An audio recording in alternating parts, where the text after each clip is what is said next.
안녕하세요. 저는 30대 중반 여자입니다. 사람의 본성은 태어날 때부터 타고난 건지 이번에 경험하게 된 일들이 저에게 상당한 충격을 안겨주었습니다. 남편과 결혼 생활한 지 5년 정도 되었는데요. 몇 달 전에 아주버님이 40대의 늦은 결혼식을 올렸어요. 워낙 일이 바빠서 정신없이 살아오시다가 좋은 여자를 만나 결혼에 골인하셨죠. 그렇게 저에게는 형님이 생기게 되었지만 여기에서 예상치 못한 문제가 터지고 말았습니다. 겉으론 온갖 착한 척은 다 하더니 저와 단둘이 있을 때마다 형님의 본성이 나오고 있었어요. 저는 그런 모습을 더 이상 보고 싶지 않아 어쩔 수 없는 결정을 할 수밖에 없었습니다. 동서는 결혼 생활 마음에 들어? 나는 솔직히 시댁 왕래하는 거 별로 안 좋아하거든. 괜히 가식적인 모습이나 보여줘야 하고 은근히 신경 쓰이는 것들이 많아서 긴장도 되는데 스트레스까지 받는다니까. 사람이 살면서 제일 안 좋은 게 뭔지 알아? 스트레스가 만병의 근원이라고 그랬어. 먹는 것 때문에 몸에서 문제가 생기는 것보다 스트레스로 인해 암에 걸릴 확률이 상당히 높다는 거야. 한 번만 사는 인생인데 최대한 오래 살면서 인생을 즐겨야 하는데 요즘 들어 그이랑 결혼하고 나서 시댁에 자주 모임이 생기다 보니 신경이 너무 많이 쓰이네. 동서는 이런 결혼 생활 어떻게 버티면서 살아왔어? 정말 대단한 것 같아. 아, 그래요? 저는 크게 스트레스 받은 적이 없어서 잘 모르겠어요. 시부모님께서 저를 딸처럼 항상 잘 챙겨주시거든요. 어떻게 받아들이냐에 따라 상황이 달라지는 거 아닐까요? 저는 결혼 생활 5년 차인데도 시댁에 올 때면 항상 즐거운 일만 생기는걸요? 그렇다고 시부모님이 형님한테 못하는 건 아니잖아요. 제가 봤을 때 항상 저보다도 더 형님을 신경 써주시고 여러 가지로 잘 챙겨주시는 걸로 알고 있는데 형님은 아닌 것 같아요. 시부모님 마음도 따뜻하고 정말 좋으신 분들이세요. 유쾌하신 부분도 있고 편견 없이 대해주셔서 편할 때도 많아요. 아니, 동서는 사람이 왜 이렇게 재미가 없어? 내가 험담을 하는 게 아니라 이런 생활들이 힘들다는 거야. 여기에서 내 속마음 터놓을 사람이 동서 말고 누가 있어? 나는 결혼한 지 얼마 안 됐잖아. 그래서 여러 가지로 도움받을 수 있는 게 있을까 해서 따로 얘기 좀 하자고 했던 거지. 동서는 보기와 다르게 좀 꽉 막힌 성격을 가지고 있는 것 같네? 동서는 시댁 집안 식구들한테 꽉 잡혀 사는 것 같아. 어머님이 말 한마디 하면 깍듯하게 시키는 건 뭐든 다 하는 것 같은데 그런 것들이 계속해서 반복이 되면 나중엔 모든 걸 당연시하게 생각한다니까. 동서가 그런 생활을 계속해서 이어나가는 게 좋지 않다는 거야. 하고 싶은 말들은 확실하게 해야 함부로 대하지 않는 거라고. 어머님이 어려운 거 시키는 것도 아닌데 젊은 제가 움직이는 건 당연한 거죠. 무릎도 안 좋으셔서 잘 걷지 못하시는데 어머님이 시킨 걸 안 할 수는 없잖아요. 형님이 저에게 무슨 말씀을 원하시는지 대충 알 수 있을 것 같아요. 제가 같이 맞장구 치면서 시댁 험담해주길 원하는 거죠? 형님 결혼한 지 이제 몇 달밖에 안 됐는데 벌써부터 사소한 거에 대해 불만을 가지시면 나중엔 어떡하려고 그래요. 최대한 좋게 생각하시는 게 정신건강에도 좋은 거죠. 저도 처음 시집와서 적응 기간이 필요했었는데 시부모님 뵐수록 정말 따뜻한 분들이라는 걸 느낄 수 있었어요. 형님도 차차 적응되실 거예요. 좋게 생각하세요. 제가 서둘러 자리를 피하자 형님의 얼굴은 일그러진 상태로 저를 바라보고 있었어요. 계속해서 얘기해봤자 좋은 말은 나오지 않을 것 같아 자리를 피하게 되었던 거죠. 최대한 좋은 쪽으로 새 식구가 된 형님과의 좋은 관계를 유지하고 싶었는데 단둘이 있을 때면 어김없이 나오는 형님의 안 좋은 성격은 오히려 저에게 스트레스로 다가오고 있었어요. 하지만 성격을 고치지 못하시는 건지 아니면 제 말을 무시하는 건지 다시 한번 시댁에서 모임을 가진 적이 있었는데 즐겁게 식사를 끝내고 과일 준비를 위해 형님과 단둘이 주방에 있게 되는 상황이 만들어졌었어요. 그런데 형님은 어김없이 저에게 시댁 식구들의 험담을 늘어놓고 있었습니다. 끊임없이 자기가 생각하는 불만들을 늘어놓고 있는데 점점 지나치는 형님의 태도에 참고 참았던 화가 결국 터지고 말았었죠. 세상에. 동서는 음식이 입맛에 맞았어? 나는 이게 사람이 먹을 음식인가 싶더라고. 내 인생에 제일 최악의 음식이었어. 동서는 정말 대단해. 이런 걸 어떻게 5년이나 참고 살아왔던 거야? 나는 목에 탁 걸려서 넘어가지 않는데 아주 죽는 줄 알았다니까. 동서가 착하고 마음이 넓어서 모든 걸 이해하고 넘어가는 것 같은데 이런 건 확실하게 짚고 넘어가야 된다고. 나는 결혼한 지 몇 달밖에 안 돼서 대놓고 말을 못하지만 동서는 5년이나 됐으니까 이런 건 얘기 좀 할 수 있지 않아? 우리 집에는 식모가 있거든? 오랜 시간 동안 일을 해줘서 우리 입맛에 맞게끔 음식을 해준 덕분에 상당히 퀄리티가 있는데 여기 음식들은 어떻게 된 게 시장에서나 볼 법한 음식들이야. 우리 집안보다 잘 살면서 돈을 아끼시려는 건지 음식이 너무 형편없어서 입맛만 버렸다니까. 오늘은 집에 들어가서 그이한테 한마디 해야 되겠어. 이런 식으로 형편없이 대접받는 거 정말 싫으니까 차라리 나가서 분위기 좋은 곳에서 외식을 하던지 그래야지. 이런 식으로는 도저히 못 살겠다. 어머, 저는 너무 맛있어서 정신없이 먹었는걸요? 형님, 저한테 무슨 대답을 원하세요? 제 입으로 어머님 음식 솜씨가 정말 형편없죠? 저도 5년 동안 어머님이 만들어주신 음식 모임이 있을 때마다 먹고는 있는데 아직까지 적응이 안 된다니까요? 이런 말을 원하시는 거예요? 저는 어머님이 해주신 음식이 입맛에 딱 맞고 정말 괜찮은데요? 저희 온다고 새벽같이 일어나셔서 음식 준비해 주신 거 형님도 모르는 건 아니잖아요. 차라리 그냥 형님이 어머님한테 가서 직접적으로 얘기를 하시던가요. 어머, 왜 화를 내고 그래? 나는 그냥 마음에 안 드는 것들 얘기한 것뿐인데 내가 원래 속으로 담아두는 성격이 아니라서 누군가한테 말을 해야 될 것 같고 여기에서 내 속마음 털어놓을 사람이 동서밖에 없는데 그 정도는 받아줄 수 있는 거 아니야? 이런 말도 못하면서 살 수는 없는 거잖아. 나도 내 감정 표현하는 거라고. 그러니까 저는 그런 안 좋은 말을 들으면 많이 불편해요. 형님은 그냥 제가 편해서 얘기한다지만 저는 어머님 눈치도 보이고 형님 눈치도 보이고 중간에서 정말 가시방석 같다고요.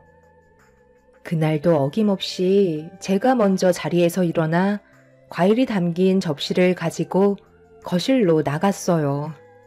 형님의 지나친 태도에 감정이 상했던 저는 좋은 말이 나오지 않았고 형님은 먼저 일어난 저를 보며 자기를 이해해주지 못한다고 불만을 털어놓고 있었습니다.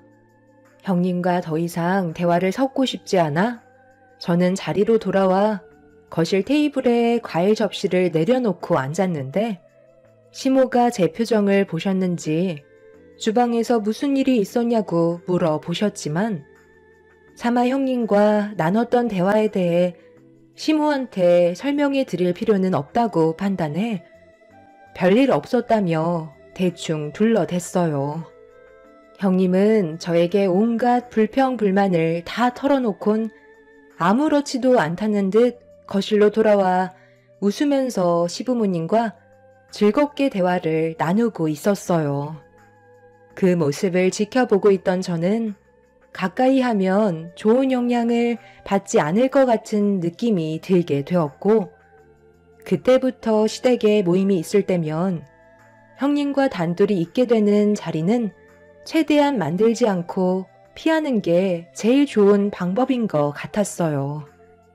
제가 그런 모습을 지속적으로 보이자 형님도 어느 정도 눈치를 챘는지 저를 또다시 불러 자기한테 무슨 불만이 있냐며 물어보시길래 진지하게 대화를 이어나갔습니다. 형님은 제 말에 기분이 나빴는지 저에 대한 불만도 늘어놓기 시작하면서 안 좋은 말들이 계속해서 오고 가고 말았습니다. 동서, 요즘 왜 그래? 나한테 불만이라도 있어? 저번에 내가 어머님 험담한 것 때문에 그래? 그 정도는 누구나 할 수 있는 거야. 그것 가지고 이렇게까지 문제 삼으면 서로에 대한 안 좋은 감정만 생기게 될 뿐이라고. 그냥 한 귀로 듣고 흘려버리면 되는 거 아니야? 동서가 그 정도는 해줄 수 있잖아. 제가 불편하다고 하는 건 형님도 좀 자제해 주시면 좋잖아요. 그렇게 되면 저는 또 다른 스트레스가 생기게 되는 거예요. 서로 좋은 말만 해도 시간이 아까운데 굳이 안 좋은 말들을 늘어놓을 필요가 있겠어요? 형님이 자꾸 그런 말 하시면 저조차도 시댁에 오는 게 힘들어져서 그래요. 그래서 차라리 같이 함께 모이는 자리를 피하는 게 좋을 것 같다고 생각해서 형님과의 거리를 둔 것뿐이에요. 제가 직접적으로 이런 문제가 있다고 얘기하는 것보단 피하는 게 상처를 덜 받으실 것 같아 판단한 거니 이해해 주세요. 나 참, 내가 이런 말 안 하려 했는데 동서, 나보다 잘났어? 별로 대단한 것도 없으면서 지금 나를 가르치려 드는 거야?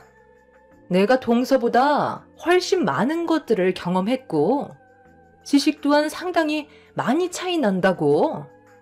대기업도 아니고 일반 중소기업 사무직에서 일하는 동서가 어떻게 이런 집안의 남자를 붙잡았는지 모르겠지만 지금 상당히 안 어울리는 행동인 거 알아?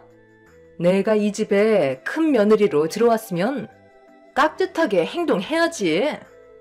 아주 나랑 맘먹으려 드네. 한 번만 더 내가 하는 말에 불만을 가지면 앞으로의 결혼 생활 상당히 피곤해질 줄 알아. 보잘것도 없는 집안이 어디서 의사 집안을 가르치려 들어? 의사면 뭐해요? 형님이 하는 행동을 봤을 때 아직 한참 더 배워야 할 것 같아 한마디 했던 것뿐인데 그게 그렇게 기분이 나쁘셨어요? 그럼 형님이 저에게 본이 되는 모습을 보여주셔야 제가 형님 대접을 해드리죠. 아직까지는 그런 마음이 생기지가 않네요. 그리고 남의 집안 함부로 판단하지 마세요. 이 집에 어울리지도 않는데도 내가 대우 좀 해주니까 만만해 보이나 본데 적당히 나불거리는 게 좋을 거야. 내 성격 건들면 동서는 아주 험한 꼴 보게 될 줄 알아. 너희들 지금 뭐하는 짓이야? 갑자기 왜 싸우고 그래? 요즘 들어 뭔가 느낌이 별로 좋지 않더니만 너희들 나 몰래 서로 계속 이런 감정을 가지고 있었니? 어머님, 동서가 글쎄 자기가 며느리로 먼저 들어왔다고 저를 형님 대우 안 해준다잖아요. 제가 그런 말을 들으면 얼마나 마음이 아픈 줄 아세요? 저는 동서랑 잘 지내고 싶은 마음에 계속 접근하려 했는데 동서는 그런 저를 무시하고 가르치려 들고 똑바로 행동하라면서 어머님 안 보실 때 온갖 막말을 늘어놓았다고요. 결혼 생활이 이렇게 힘든 줄 몰랐어요. 어머님한테만 이쁨 받으면 되는 줄 알았는데 먼저 시집온 동서한테까지 잘 보여야 하나 봐요. 형님의 이중적인 성격에 당황한 저는 아무 말도 하지 못하고 있었습니다. 저에게는 시모의 온갖 험담을 다 하더니 앞에서는 오히려 가식적인 모습을 보여주고 있는 형님의 행동들이 너무 당황스러워 쳐다만 보고 있었는데 시모는 형님이 보는 앞에서 저에게 화를 내기보단 저를 따로 방으로 데리고 가셨어요. 네가 그런 성격이 아니라는 거 나는 잘 알고 있다.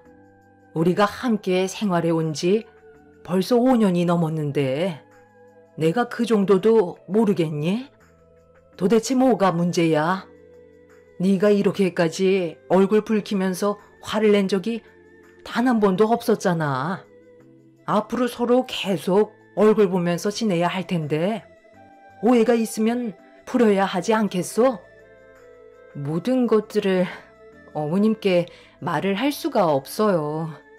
좋은 대화도 아니었는데 어머님까지 상처받는 건 원하지 않거든요. 형님은 겉과 속이 전혀 다른 사람이에요. 이중적인 모습을 보고 너무 많이 놀랐었어요. 방금 형님이 어머님한테 저에 대해 얘기한 것들 전부 다 거짓이에요. 겉으론 아닌 척하지만 속으론 다른 생각을 가지고 있는 사람이라고요. 아무래도 아주버님이 결혼을 잘못한 것 같아요. 의사 집안이라고 해서 모든 사람들이 학식에 맞는 좋은 성격을 가지고 있는 건 아닌가 봐요. 제가 봤을 때 형님은 지금 진짜 성격을 최대한 많이 숨기고 있는 것 같아 보여요. 결혼한 지 얼마 되지 않았기 때문에 아무래도 그렇겠죠. 정말 큰 며느리가 방금 나한테 했던 말들이 전부 거짓이었다는 거야? 아니 세상에. 일단 좀 더 지켜보도록 하마. 정말 우리 집안에 문제를 일으킬 정도로 안 좋은 성격을 가지고 있다면 내 큰아들한테도 이 사실을 알려야 하지 않겠니? 만약 단둘이 있게 되는 시간이 주어진다면 최대한 많은 것들을 녹음해 두고 기회를 엿보는 게 좋을 것 같으니 무슨 일이 있을 때마다 나한테 전부 다 알려줘라. 잘못 들어온 돌을 빼내는 것도 내 역할이니 더 오랜 시간이 걸리기 전에 해결 방법을 찾는 게 좋을 것 같다. 내가 봤을 때 큰며느리는 삭삭하니 성격도 참 좋아 보이더구만. 그 뒤에 진짜 본성이 있었구나. 일단 한 번만 더 지켜보자. 시모는 제가 남을 함부로 대하는 사람이 아니라는 걸 잘 알고 계셨는지 따로 부르셔서 어떤 상황이었는지 물어보셨죠. 시모에게 형님이 저에게 했던 말들을 전부 다 털어놓고 싶었지만 시모가 상처를 받게 될까봐 최대한 침착하게 풀어나가면서 형님이 어떤 사람인지에 대해 설명드리게 되었어요. 그렇게 한참 동안 대화를 나눈 뒤에 거실로 나오자 형님은 기다렸다는 듯 시모에게 달려가 자기는 정말 억울하다면서 눈시울까지 붉어지는 모습을 보여주고 있었습니다. 그런 모습에 상당히 화가 났지만 제가 할 수 있는 건 최대한 참는 거였고 나중에 있을 기회를 놓치지 않으려 시모가 시키는 대로 침착하게 행동할 수밖에 없었습니다. 그날 이후 형님과 저는 한동안 함께 붙어있는 시간을 만들지 않았고 서로 거리를 두면서 기본적인 관계만 유지하고 있었는데 어느 날 시모와 함께 병원에서 봉사활동을 하던 도중에 예상치 못한 상황이 발생이 되고 말았습니다. 최근 들어 시모도 그렇고 저도 일이 바빠 매달 한 번씩 하던 봉사를 2달 만에 처음으로 하게 되었는데 시모와 저는 항상 주방에서 일을 했었어요. 그리고 배식까지 담당했었죠. 그런데 많은 분들께서 환자를 위해 고생을 하시는 모습을 볼 때면 저도 정말 열심히 살아야겠다는 마음가짐을 하게 될 정도로 병원에서 많은 의료진 분들이 환자를 최선을 다해 돌봐주십니다. 그런데 제 앞에 형님이 떡하니 식판을 내밀면서 저와 눈이 마주쳤고 봉사활동을 하고 있는 모습을 보면서 썩은 미소로 저를 위아래로 훑어보더라고요. 형님은 저에게 할 말이 있다고 배식 끝날 때까지 기다리겠다면서 자리에 앉더니 저를 바라보며 의미심장한 미소를 띠고 있었어요. 별로 마주하고 싶지 않았지만 형님이 왜 이 병원에 있는지 저도 궁금했던 터라 배식이 끝난 뒤에 자리에 앉아 기다리고 있는 형님을 마주 보면서 저도 자리에 앉았습니다. 어머, 동서, 여긴 어쩐 일이야? 원래 직업이 이게 아닌 걸로 알고 있는데 설마 아르바이트라도 하는 거야? 하기엔 먹고 살려면 한창 젊을 때 하나라도 더 해야지. 뭔가 오해를 하시는 것 같은데요. 저는 오늘 여기 봉사활동하러 나온 거예요. 원래 매달 한 번씩 오는데 최근에 일이 바빠서 2달 만에 오는 거거든요. 형님은 원래 근무하는 곳이 이 병원이 아닌 걸로 알고 있는데 여긴 무슨 볼일 때문에 오신 거예요? 설마 이쪽으로 근무지를 옮기신 건 아니죠? 왜? 나는 이 병원에서 일을 하면 안 되는 거야? 나 오늘 면접 봤어. 다음 주부터 출근할 것 같아. 여기가 다른 병원보다 규모도 큰 편인데 거기에다가 월급까지 꽤 높은 편이라 암 전문의로서 제대로 대우를 받을 수 있을 것 같았거든. 그런데 동서는 삶이 참 한가로운 것 같아. 봉사활동할 정도로 여유가 있나 봐. 이럴 시간에 돈이라도 한 푼 더 벌어야 하지 않겠어? 요즘 누가 봉사활동해? 정말 쓸데없는 짓만 골라서 하는 동서 인생도 참 안타깝다. 동서는 봉사활동한다고 나온 거지? 그런데 그건 정말 잘못된 생각이야. 주방에서 일을 하고 있는 사람들은 월급 받으면서 일을 하고 있잖아. 그 사람들이 쉬면 되겠어? 놀 시간을 만들어주면 안 된다니까. 돈 주고 고용하는 사람 입장에선 놀고 있는 모습 보면 얼마나 화가 나겠냐고. 그러니 쓸데없이 남들 좋은 일 시키지 말고 차라리 우리 부모님 집에서 일을 하는 게 어때? 최근에 우리 식모가 건강 상태가 안 좋아졌거든. 그래서 그만두겠다고 하는데 너무 화가 나더라고. 지금까지 편하게 먹고 살게 해줬는데 벌만큼 벌었다고 그만두려고 하길래 내가 한 소리 했거든. 그러니까 나한테 뭐라고 하는지 알아? 자기 좀 살려달래. 아들 결혼하는 건 보고 세상 떠나야 하지 않겠냐면서 갑자기 내 다리를 붙잡더라고. 그래서 무슨 이유 때문인지 물어보니까 뭐라고 하셨는지 알아? 정말 웃긴 게 췌장암 말기라더라. 내가 암 전문의 의사니까 고쳐줄 수 있는 거 아니냐고. 눈물 흘리면서 애원을 하는데 얼마나 꼴사납던지 그 자리에서 그냥 내쳐버렸어. 지금까지 잘 먹고 잘 살게 해줬으면 됐지. 이제는 병까지 고쳐 달랜다.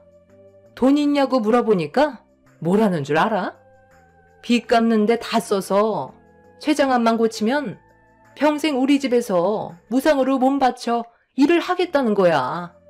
그런데 내가 뭐라고 그랬는 줄 알아? 당장 내 집에서 나가라고 했어. 세상 떠나든지 말든지 알아서 하라고 했지. 의사는 병원에서만 의사지. 집에서까지 의사이고 싶지는 않거든. 살려달라고 오열을 하는데 그 식모가 우리 집에 20년을 있었는데 음식 하나는 정말 잘했지만 병 걸렸으니 뭐 어쩌겠어. 갈 사람은 빨리 가야지. 괜히 명줄 붙잡고 있어봤자 어차피 췌장암은 가망이 없는 병이라 굳이 힘을 뺄 필요가 없어. 그래서 나는 웬만하면 췌장암으로 오는 환자는 그냥 포기하라고 그래. 인생 몇 년 더 살려고 발버둥 쳐봤자 돈이 더 많이 나가니까 그 돈 아껴서 가족들한테 보탬이 되는 게 좋을 것 같다고 하거든. 이참에 동서 우리 부모님 집에서 식모살이 어때? 월급 300 줄게. 이 정도면 정말 괜찮은 조건 아니야? 이 말 하려고 부른 거야. 의사라는 사람이 병을 앓고 있는 환자에게 절망을 안겨주는 말들과 행동을 거침없이 했다는 거에 너무 화가 났었어요. 저는 더 이상 형님의 말을 듣고 싶지 않았고 이런 사람과 한 식구가 된다는 거에 온몸에 소름이 돋았습니다. 저는 그 자리에서 저희 아빠한테 전화를 걸었어요. 그리고 형님이 보는 앞에서 아빠에게 채용 명단에 있는 형님의 이름인 강명희 명단을 빼라고 부탁을 하게 되었습니다. 저를 빤히 쳐다보며 당황한 얼굴을 하고 있던 형님이 뭐 하는 거냐고 말을 더듬으면서 병원장이 무슨 저희 아빠냐고 웃음을 참지 못하더라고요. 그 모습을 보고 있던 저는 어이가 없었습니다.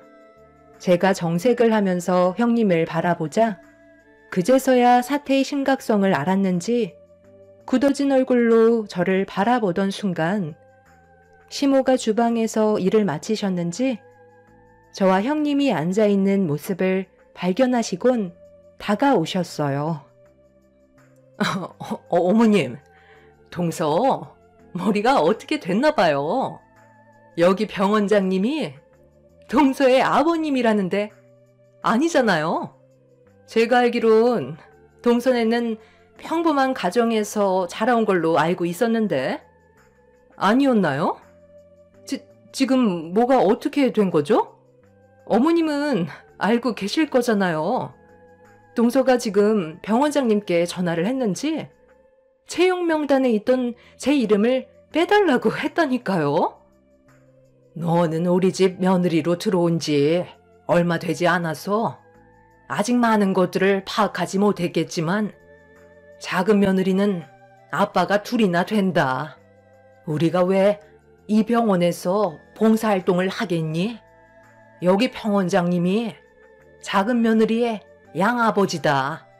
어렸을 적에 입양을 하셔서 성인이 될 때까지 키워주셨지. 아무런 조건 없이 며느리를 당신 딸로 생각하며 키워주셨는데 얼마나 감사하겠니? 그래서 시간이 될 때면 병원에서 봉사활동이라도 하면서 일을 도왔던 거야. 네가 알고 있는 작은 며느리의 친부도 당신 딸을 찾으려고 오랜 세월을 보내다가 겨우 찾았던 거고 며느리는 두 아버지 사이를 왕래하며 지냈었던 거다. 개인적인 집안 사정을 모두 털어놓기에는 워낙 복잡한 일들이라 며느리로 들어온 지 얼마 되지 않은 너한테 얘기하기에는 시간이 필요했던 부분인데 무슨 일이 있었던 거니? 어머님, 더 이상 할 얘기도 없어요. 형님은 아직 사람이 덜 된 것 같아요. 암 전문의 의사라면서 하는 말과 행동들은 의사로서 자질이 상당히 떨어지는 사람이더라고요. 저는 시모의 말대로 형님과 마주보고 앉았을 때 대화 내용을 녹음하고 있었어요. 그리고 녹음된 파일을 시모에게 들려주었고 형님은 얼굴이 사색이 돼선 난처한 표정을 보이고 있었습니다. 저는 두 아빠와 함께 왕래를 하며 지내고 있었어요. 갓난아기일 때 고아원에 버려졌었는데 그때 저를 입양해 주신 분이 지금의 병원장으로 계신 분이죠. 20살 때까지 보살핌을 받으며 잘 살아오고 있었는데 어느 날 처음 본 한 남성분이 저희 집에 찾아왔고 양아빠와 한참 동안 대화를 주고받으셨을 때 저를 찾아오신 분이 친아빠인 걸 알 수 있었습니다. 오랜 시간 찾아 헤맸었는데 그때 당시 친엄마가 사고로 세상을 떠남과 동시에 친할머니께서 친아빠가 저를 혼자 키우는 고생을 보고 싶지 않아 몰래 고아원에 두고 왔었다는 걸 듣게 되었었죠. 그때부터 친아빠는 저를 찾기 위해 끊임없이 노력했었고 그 결과 제가 성인이 되었을 때 만날 수 있게 되었습니다. 그렇게 양아빠와 친아빠 사이를 왕래하면서 지내왔었고 지금까지 행복하게 잘 살고 있었어요.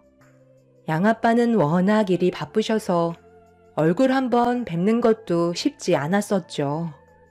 친아빠는 평범한 삶을 살고 계셨고 저를 찾기 위해 홀로 살아온 세월이 길어지시면서 재혼을 하지 못하신 상태로 지내셨기 때문에 친아빠와 함께 보내는 시간이 점점 더 많은 비중을 차지하게 되었고 형님은 친아빠의 얼굴을 먼저 봤었기 때문에 양아빠의 존재를 알고 있지 못했었죠. 결혼한 지 얼마 되지 않은 형님한테 저희 집안 사정을 전부 얘기하고 싶지 않았어요.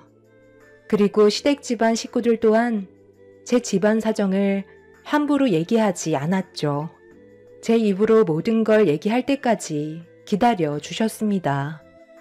그래서 형님은 병원장으로 계신 저희 양아빠의 존재를 알 수 없었고 그런 상황 속에 저에게 거침없이 막말을 뱉으면서 후회되는 길을 걷고 있던 거였죠. 양아빠는 무슨 상황인지 저에게 침착하게 물어보시길래 형님의 실체가 담겨있는 녹음된 내용에 대해 전부 다 들려드렸고 의사의 자질을 갖추지 못한 형님의 행동을 아빠는 받아들일 수 없다며 형님을 채용 명단에서 제외를 시켰습니다. 그리고 이 문제로 시모 또한 상당히 심각하게 생각을 하고 계셨어요. 형님은 본심이 아니라고 했었지만 누가 봐도 형님은 인간 이하로밖에 안 보였었죠. 심각해진 분위기 속에서 시댁의 온 가족이 한자리에 모였었는데 제일 늦게 도착한 아주버님이 갑자기 형님의 뺨에 손을 올려 붙이면서 핸드폰을 꺼내 들었고 잠시 뒤 형님이 누군가와 통화하는 목소리가 거실에 울려 퍼지고 있었습니다. 그리고 온 가족이 경악을 하고 말았죠. 뭐? 어머님이나 아버님이 암에 걸리면?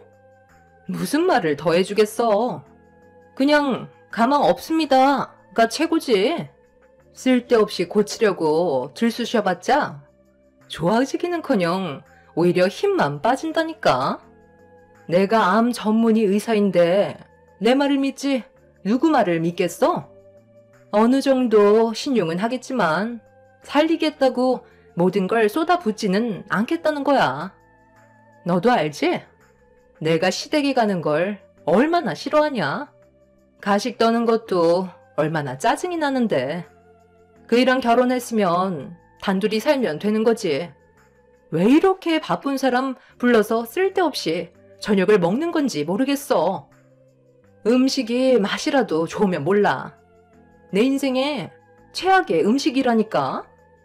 오바이트 쏠리는데 이런 음식을 여태껏까지 먹고 살았다는 게 너무 끔찍해. 두 분 다 건강해 보여서 암은 절대 안 걸릴 것 같아. 만약에 안 걸리면 손을 쓰는 척 하면서 최대한 빨리 떠날 수 있도록 해주는 게 내가 편해지는 길일 것 같아. 사람 인생 별거 없어. 나이 먹고 세상 떠나던가 병 걸려 세상 떠나던가 둘 중 하나야. 나는 아버님이랑 어머님이 사고로 세상 떠나셨으면 좋겠는데 그런 일은 언제 오나 몰라. 속 편하게 살고 싶다. 그게 내가 바라는 거야. 너는 결혼하지 마. 생각보다 피곤한 일들이 더 많아지는 것 같아. 시간을 다시 돌린다면 나는 그냥 솔로로 사는 걸 선택하겠어. 그게 지금 내가 바라는 거다. 상상으로만 꿈꿔왔던 결혼 생활과는 완전히 다르다니까. 정말 지긋지긋해 죽겠다. 형님이 아침에 베란다에서 커피 한잔하며 지인분과 나눴던 통화 내용을 아주버님이 듣게 되었고 너무 충격적이라 떨리는 손으로 녹음을 했지만 현실을 받아들이기가 너무 힘이 들었던 아주버님은 혼란스러웠고 시간이 필요해 아무것도 못하고 있었어요. 그런데 병원에서 형님의 행동에 문제가 있었다는 걸 알게 되는 순간 아주버님은 형님과 이혼을 결심하셨는지 녹음된 내용을 들려주면서 형님과의 이혼을 준비하게 되었어요. 한 사람이 잘못 들어와 집안을 흐트려 놓았지만 아주버님의 선택으로 형님과의 인연을 끊어버렸고 두 분이 이혼을 하면서 저희 집에는 다시 평화가 찾아오게 되었습니다. 형님은 이혼하는 동안에 진짜 성격이 나오게 되면서 막말을 퍼부었지만 저희 가족은 조금도 동요하지 않았어요. 쓰레기를 상대할 가치가 없기 때문이죠. 저희가 이런 사실을 묵인하고 지내왔었다면 형님은 저희 집안을 무너뜨렸을 테고 온 가족이 상처로만 남아 있었겠지만 가족 모두가 빠른 판단으로 움직였기 때문에 큰 문제 없이 해결할 수 있었습니다. 최근에 소문으론 해외여행을 다녀온 후로 전염병에 걸려 현재 중증으로 입원 중이라곤 하는데 생명이 위태로운지는 확인을 해볼 수가 없어 여기까지만 알고 있습니다. 본인은 살고 싶은지 입원해서 치료를 받고 있는 모습이 참 어이가 없네요. 그 사람의 생사는 조만간 또다시 소식을 들을 수 있겠죠. 앞으로 저희 가족이 언제나 행복한 길만 걸었으면 좋겠습니다. 여러분들께서도 좋은 일만 가득하시길 바랄게요.